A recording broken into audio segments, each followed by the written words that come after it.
Assalamualaikum warahmatullahi wabarakatuh. Perkenalkan, nama saya Muhammad Sidik dari kelompok 2 angkatan 19, nomor daftar hadir 11, peserta Latsar CPNS golongan 3 BPSDMD Provinsi Kalimantan Selatan tahun 2022.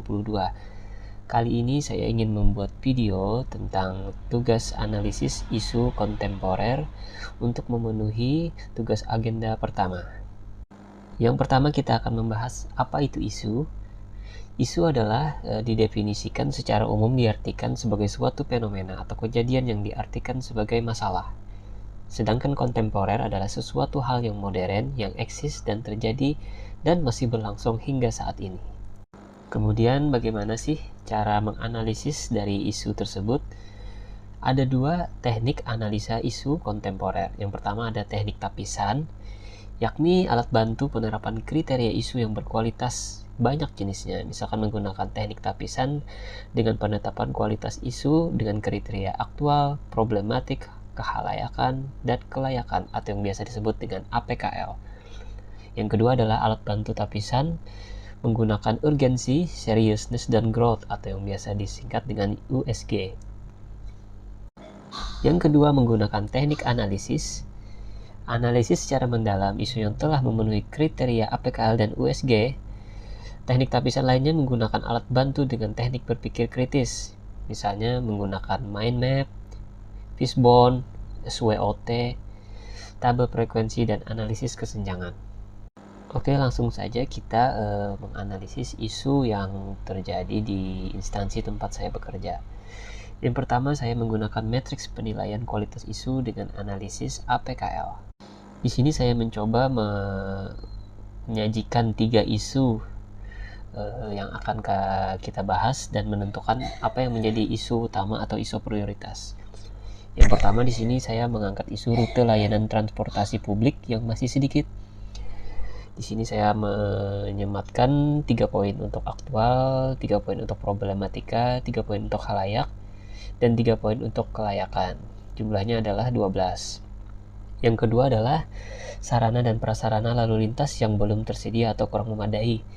Di sini saya memberikan nilai 4 poin untuk aktual, 5 poin untuk problematika, 5 poin untuk khalayak, 4 poin untuk kelayakan, dan dijumlahkan adalah 17 poin.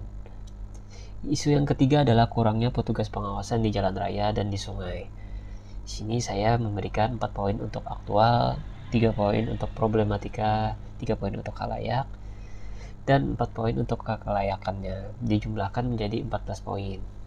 Dari tabel ini kita lihat yang menjadi total atau jumlah terbanyak adalah isu nomor 2, yakni sarana dan prasarana lalu lintas yang belum memadai. Itu yang menjadi isu utama yang akan saya bahas. Kemudian lanjut ke matriks yang kedua.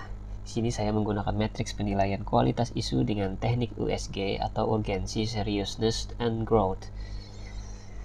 Yang pertama, rute layanan transportasi publik yang masih sedikit. Di sini urgensinya saya beri poin 3. Kemudian seriousness-nya saya berikan 3 poin. Kemudian growth-nya saya berikan 3 poin. Ditotalkan menjadi 9 poin. Isu yang kedua, sarana dan prasarana lalu lintas yang tersedia atau kurang memadai. Di sini urgensinya saya beri 5 poin. Kemudian seriousness-nya saya beri juga 5 poin. Dan growth-nya saya berikan 4 poin. Di sini ditotalkan menjadi 14 poin. Yang ketiga adalah kurangnya petugas pengawasan di jalan raya dan di sungai.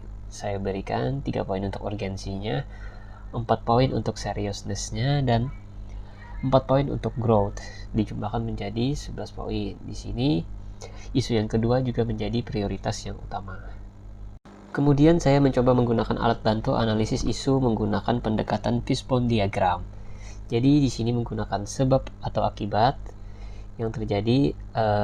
Akibatnya adalah sarana dan prasarana lalu lintas publik belum tersedia atau kurang memadai. Jadi beberapa faktor penyebabnya mungkin menurut saya antara lain, yang pertama surroundings, yakni ya kita harus menunggu dulu laporan atau aduan dari masyarakat.